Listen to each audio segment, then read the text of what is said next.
Alrighty, well, welcome to Backstage with Geoffrey Morrissey. I am your host, Geoffrey Morrissey. I am joined by a very busy artist today. Zola Jesus, Nika, is joining me. How are you today, Nika? I'm good. How are you doing? I'm doing well, thanks. I'm doing well. You have a lot going on today, but there are some cool sets going on here at Boston Calling. Is there anyone you're looking forward to getting the chance to see? Man, I haven't even thought about it because my day's been so packed. But yeah, I'm excited. Yeah.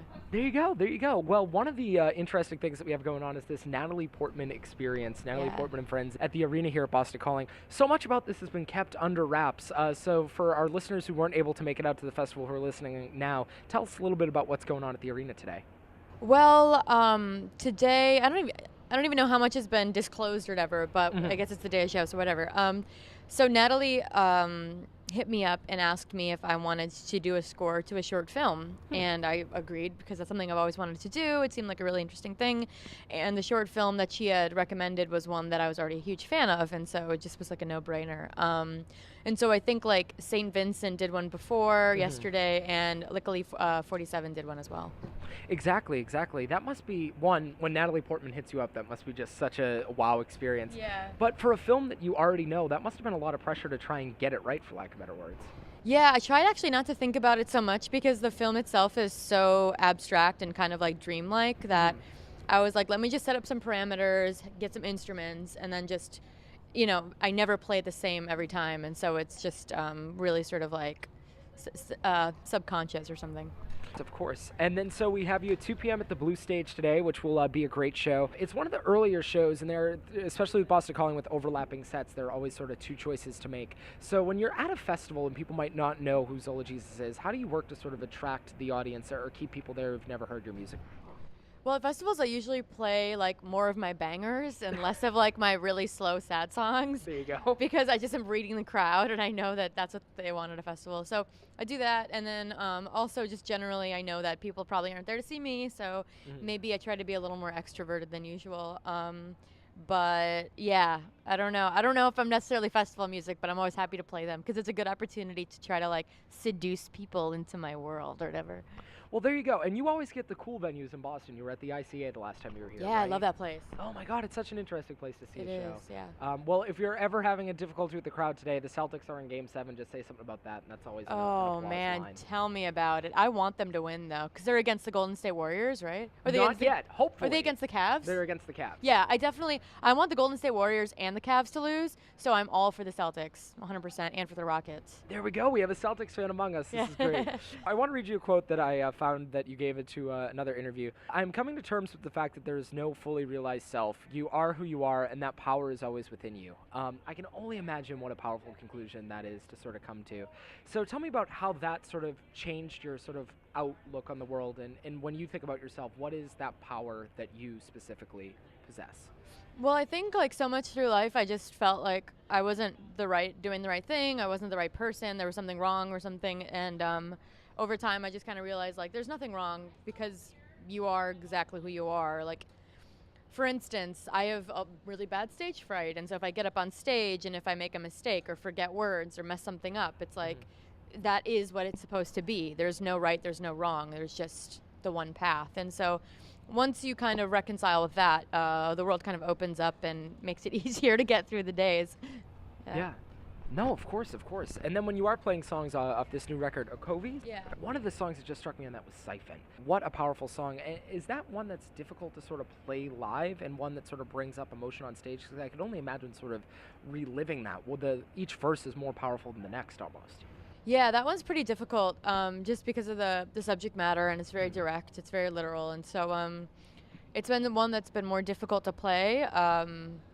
But at the same time, I think it's also an opportunity for me to like sing that to the audience and to talk to them almost directly in a way, using the experience that I wrote about, but turning it around and turning it at them and letting them know that, I'm here. If they're struggling with the things that people around me have been struggling with or I've been struggling with, like, I'm here for them as well. So, yeah. Of course. And then so you have a new EP out, the Okovi Editions. Yeah. Such an interesting concept for an EP. Tell me why you decided to sort of do this as an addition to the album as opposed to its own body of work. Well, I wanted all the unreleased songs on the album originally, but there's a limit because my label is really into vinyl. There's okay. a limit about how many songs you can have fit on a record. And so I had to be really strategic and conservative about what I put on the album. So then I was like, okay, well, I'll only put 10 songs on the album, knowing that later I can put these out as kind of like a compendium or like an addendum to the actual record. And then while I was working on that, a bunch of people remixed the songs on a Covey, and I added those as well to kind of make it a full thing. There you go. It's a great EP as well. Thanks. And I was reading somewhere that you don't fear failure, which is such it's a quality I wish I had. I do. You do fear failure. Yeah, I do, but I try not to. And I think that's the thing. It's like, it's almost like a self-fulfilling prophecy. Like if you tell yourself that, then maybe it'll be easier to fail. So, because I've failed a lot in my life, things have never really come easy for me necessarily. So I'm just kind of like used to failing. I don't necessarily fear it, but I'm like, I fear it and I'm used to it. So I'm just trying to like make it a part of life. Like I was saying earlier, it's just a part of the path. Exactly. Once you've heard no 100 times, it's 101. Yeah, exactly. Yeah. So one of the things that I found really interesting when you were making this record is you built your own home sort of in the process of this. So tell me about that. How did you sort of go about that? Were there a specific vibe that you wanted for the house? Did it fit in with the record at all? Or?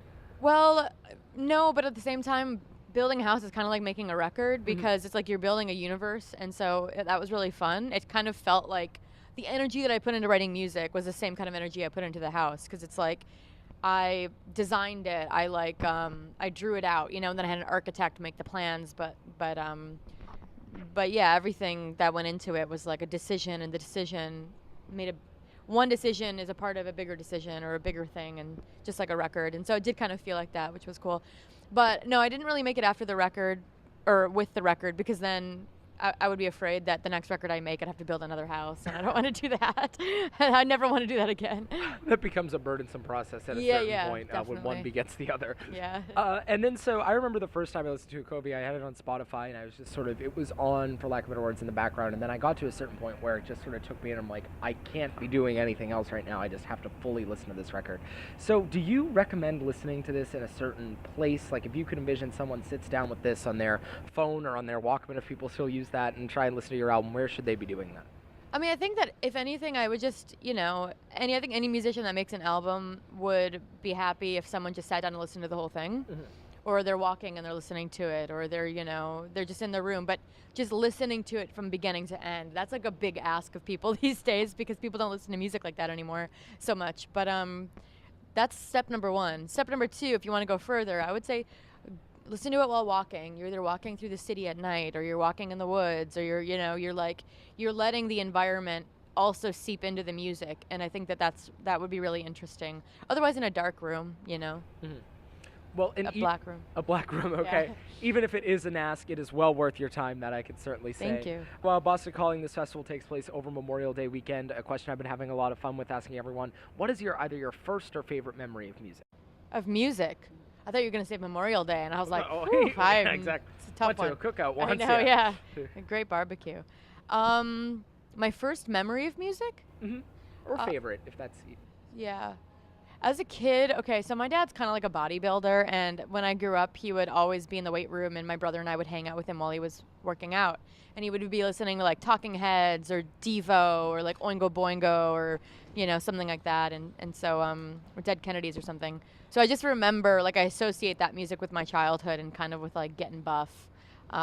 It's kind of funny, like thinking about Talking Heads. They're all like super scrawny, and meanwhile my dad's like weightlifting to that. But that's kind of like a really distinct early memory of music that's never left me. That's pretty classic. I like that a lot. Well, as we mentioned, you have a lot to get to today. You're very busy, so I'll make this my last question. Who are you listening to? Who has your ear? Lately, to be honest, it's pretty basic, because I've just been really into contemporary hip hop. So 21 Savage, the new Pusha T album is really good. I've just been listening to a bunch of stuff like that. And I'm trying to think of what else.